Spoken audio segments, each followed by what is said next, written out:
Looking at today is Bank of America.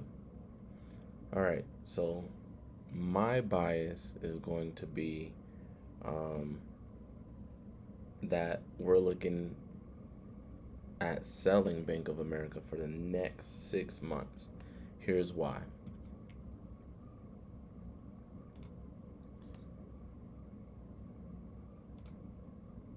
So when we actually do our fundamental research on Bank of America, what you can see is this.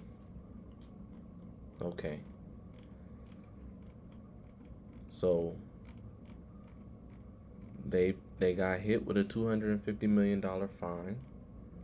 But on top of that, this is one of your newest articles that kind of slipped through the cracks when Bank of America's earnings came out.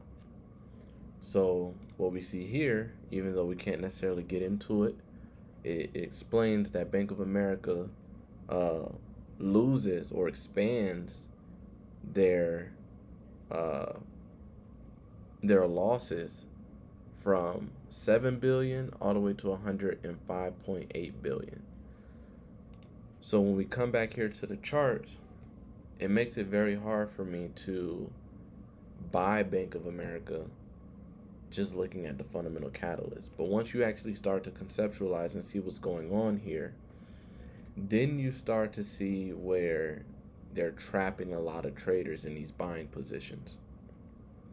So as you saw previously, Bank of America, they exceeded earnings. We can see that right here, right, where they exceeded the earnings expectations.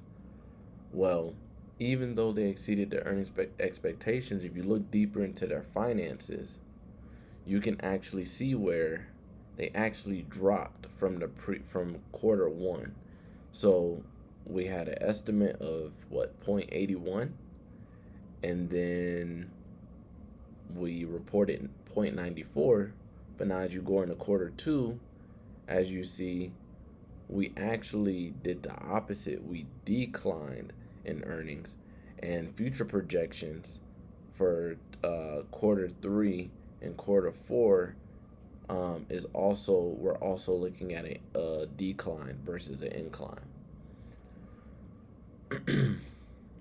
So when you actually look at what's going on this weekly time frame, right, all that's happening is a retracement rather than Bank of America actually being bought by or having any type of institutional sponsorship, because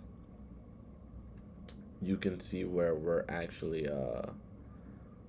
looking to actually find some resistance level here at about that 61.78 fib retracement level. So this is one of the things that they like to do. They like to put out certain news that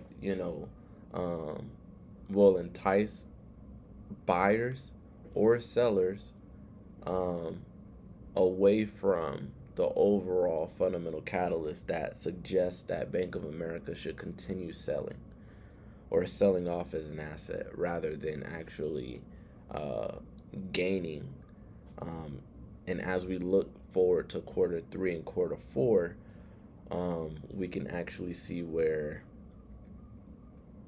we can start to see that decline, and where we actually start to see Bank of America actually become cheaper. So I'm looking at roughly what, 26.41 is where they found their original support.